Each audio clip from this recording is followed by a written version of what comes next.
mengisi saya izin dan mengisi. Kenapa? Ya karena apa? Jenuhnya tinggi. Sama saya pun juga sebagai manusia al-insan wa nisan. Biasanya iman yang kita lebih, iman yang kita kurang, kita juga dikasih ujian. Biasanya bagian diri dan malas sama. Kita manusia orang kiai, orang syekh, orang habib semuanya sama. Tinggal kadar posisinya iman.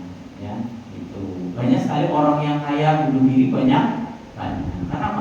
Ada batas iman. Singlah ibadah rajin ada banyak karena syukur lain syafatum lazim dan nakum walain kafatum mina ada di lazim. Berarti kuncinya hidup di mana? Iman itu di hati ya. Sing suki kita doakan, sing lara yang kita doakan. Nanti apa yang kita doakan kembali ke kita sendiri. Ya, lihat tetangga sing suki jadi iri ya iri, tapi porsinya itu belum tentu dia bisa menikmati. Mungkin cicilannya banyak, mungkin pola kesenian juga ada, terus kemudian sing pas-pasan orang duit tanggungan, orang duit cicilan, rezekinya cukup, tabungannya akeh tidak tahu ya. Jadi rumah tangga itu tidak tahu kita sawang sinawang. Kita melihatnya dengan rasa syukur dan keimanan kita. Karena apa?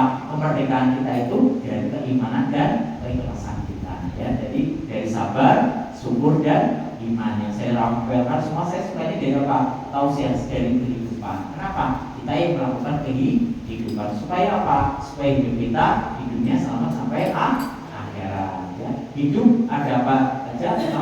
Hidup di alam kandungan. Habis kandungan alam dunia. Habis alam dunia alam kubur atau barzah. Habis alam kubur alam akhirat. Ke akhirat pun juga banyak, ada alam barzah, alam kelas, ada alam masa, ada sirotnya sampai ke surga. Perjalanan kita baru berapa meter. Nah disinilah kenapa sih Allah menghidupkan kita supaya kita bertakwa. Kenapa bertakwa? Dengan ujian. Ujian apa? Dengan keimanan ya. Tapi nek orang dua iman diuji, dia giling-giling nge-fly, mabuk. Jadi kenapa? Gak ada iman. Apalagi kemarin kita sebagai rasul syukur, kita dengan tasyakuran aja ngabur-ngaburan, kalau ibadah mabuk, pada wudhu jangan ya. Sebagai mahkamah kita, sebagai rasul kita, apalagi di kemerdekaan ini ya, kita dengan keimanan kita gitu ya. Terus kemudian apa? Dengan kita kerja keras. Apa yang kita lakukan, kita di dunia kita continue itu ya. Kayak ibu, rumah anak dari kecil sampai besar. Kalau udah besar, nakal dimasukin lagi kan? Jangan dididik ya. Apalagi ada guru-guru TKI yang sangat luar biasa. Pas saya ngajar ngaji, memang sih dari sini luar biasa ngajinya. Itu pulang jam berapa itu anak didik?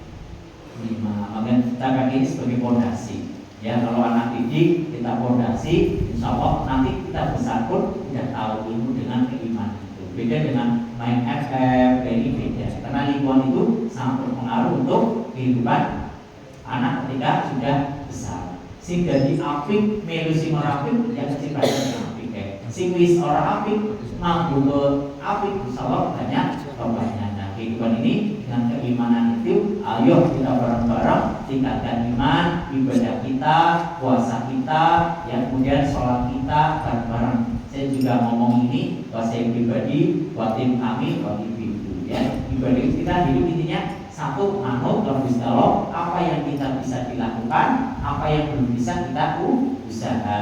Contohnya puasa, yang kemarin gak kuat, yang bisa difidyah. Ibu gak bisa sholat atau karena sakit, bisa di kodok. Kalau bisa sholat, ya sholat. Oh bisa, gak bisa harus pakai air, bisa tayamum. Allah berikan. Oh mau perjalanan jauh, bisa di jamaah. Nah kalau perjalanan jauh itu harus cepat, ya bisa dijamak akhir kosor atau jamak akhir kosor. Jadi kita udah hidup ini ada aturan semua, dan Allah memberikan aturan itu juga ada kebijakan.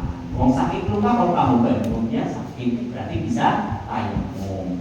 Ya perjalanan jauh kita ketika sedang sakit bisa fotonya, atau kita sholat tidak harus berdiri, bisa sambil duduk, nggak bisa duduk sambil berbaring, nggak bisa semua sampai habis, nggak bisa sampai isolasi istilah ya. Jadi kita hidup di dunia ayo bareng-bareng laksanakan apa yang diperintahkan Allah, jadikan apa yang kebutuhan kita di dunia yang kita akur sama tetangga. Kenapa? Orang yang menolong kita selain tetangga tidak ada kecuali tetangga kita. Saudara ya kalau dekat kalau jauh, nah supaya baik bareng-bareng, sejelek-jeleknya tetangga kita perbaiki, gitu ya. Sebagai apa? Sebagai keimanan kita, ya. Jadi apa yang kita baik, insya Allah kita baik. Kalau mungkin jahat yang kita sudah berbuat baik, itulah manfaat kita dengan keimanan, dengan sabar, ikhlas dan syukur. Mudah-mudahan dengan sabar dan syukur ini jadikan keberkahan kita buat kita semua. Allahumma amin ya rabbal alamin.